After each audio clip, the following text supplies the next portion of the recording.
Hello all, and welcome back to Short and Smokey, the short cigar review series.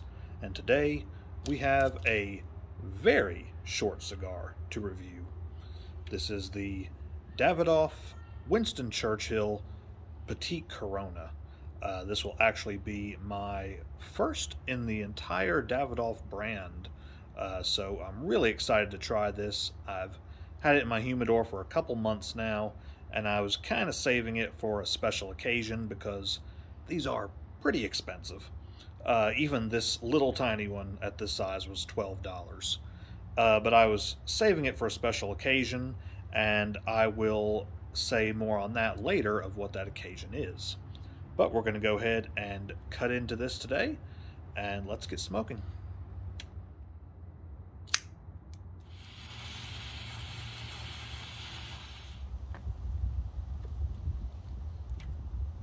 Alright, so right from the start here, have a very tight draw on this.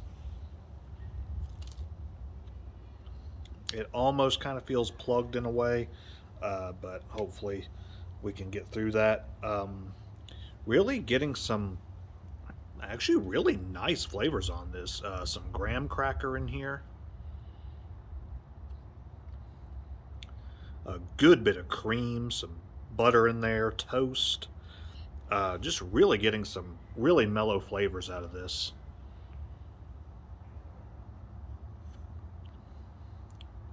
Just a slight hint of coffee. Honestly, kind of tastes like a more flavorful Connecticut. Now, if you'll remember from my last review, that's also what I said at the beginning, and that didn't turn out so good. But hopefully this one turns out to be a little bit better, especially at the price point. But yeah, so far this is pretty enjoyable.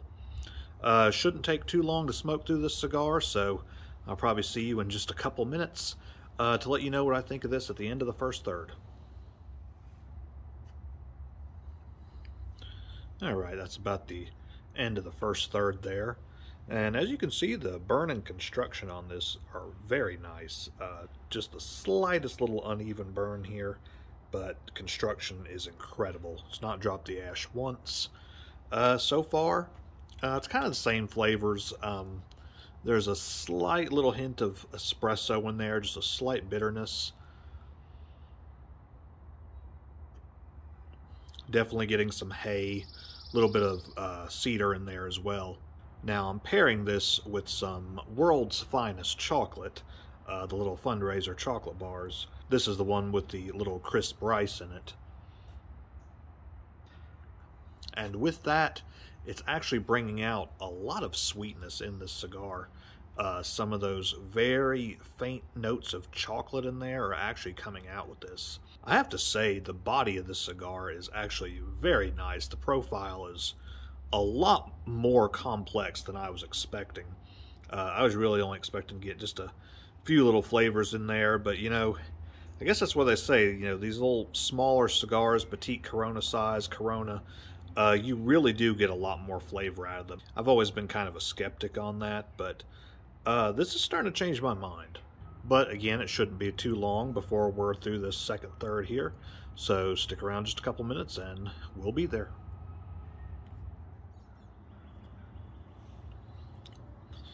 Alright, that's about the end of the second third there. Flavors are, for the most part, unchanged from the first third. I am getting a little bit more sweetness in there, a little natural tobacco in there, and even like slight hints of nougat or maybe like a toffee in there, just some type of sweet butteriness. And honestly getting some more coffee notes in there as well, a lot more than I was right there at the start. Still getting a lot of those same flavors though, a lot of that graham cracker, some cedar in there, a lot of cream. This is a very creamy cigar. But I should be through with this cigar in about the next 10-15 minutes, so we'll check back in at the end and let you know what I think.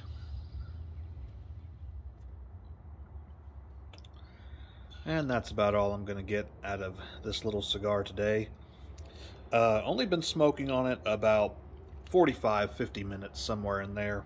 So a fairly quick cigar compared to what I'm used to. Again, this was the Davidoff Winston Churchill Petit Corona. This is an Ecuadorian Habano wrapper with Dominican and Nicaraguan filler. 41 ring gauge, length of about 4.5 inches. And I purchased this at Casa de Monte Cristo in Mooresville, North Carolina at about $12. Now this is about the cheapest Davidoff you're really going to find, and I will say I did have to knock off a couple points for the price. So an 8 for price, I'll get into why in just a second, but 4 for the band. You know, this is a very elegant yet simple band, but honestly I do feel it could be a little fancier. A definite 10 for appearance on this though. Really not a single flaw, just a little tiny nick here at the foot, but really, you know, no issue there because this is such a small cigar, and you know, it is completely hand rolled, so really can't complain. As for the construction and burn, burn is a perfect 10, didn't waver at all. The construction, I did knock a point off though, and 2 points off for the draw because this stayed tight all the way through. There's a knot right here at the tip, and you know, that stayed with it the entire cigar. Really couldn't get past that. So, you know, it wasn't that much that it really hindered my experience with this, but still, I did knock off a couple points there. Smoke output was a 9. You know, it could have been better, but it is a very small cigar. As for the strength, it could have been a tiny bit stronger, only knocked a point off there. And a 9 for flavor as well, because there were a couple points that got bitter.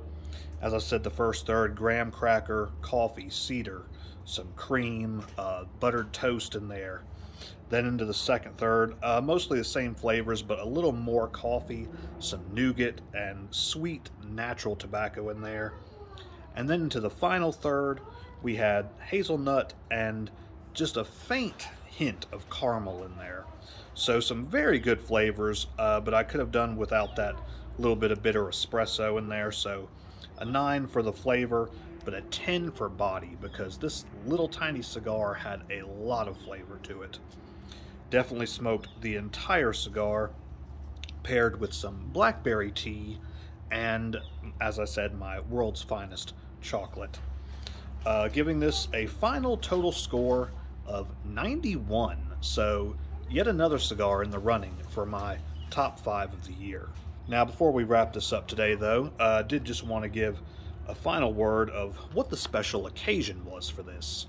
Now, if you watched my channel update video, you know I said there's a few changes coming. Got some new equipment, and I'm trying something a little differently today. Hopefully the audio is a little better than last week. I know there was a little bit of interference, sounded like some static, but it's been a bit windy today, so hopefully it's not been too bad.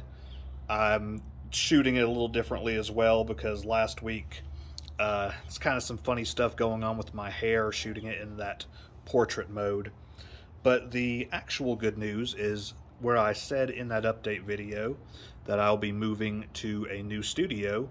That is actually taking place, and I'll begin moving this coming week. Now, by the time you see this, I hope to be completely moved over, as it'll probably be a little over a month before I actually get this up. So hopefully by then I'll be completely moved over and filming new episodes of The Smoking Hour and Short and Smoky in my new location. So again, I just want to thank you all for joining me today. Hopefully see you all again soon here, either on Short and Smoky or The Smoking Hour, or on the road with Vincent. Just depends how quickly this move goes, and I'll keep you updated all along the way. Thank you for joining me today, and I'll see you all next time. Stay smoky, my friends.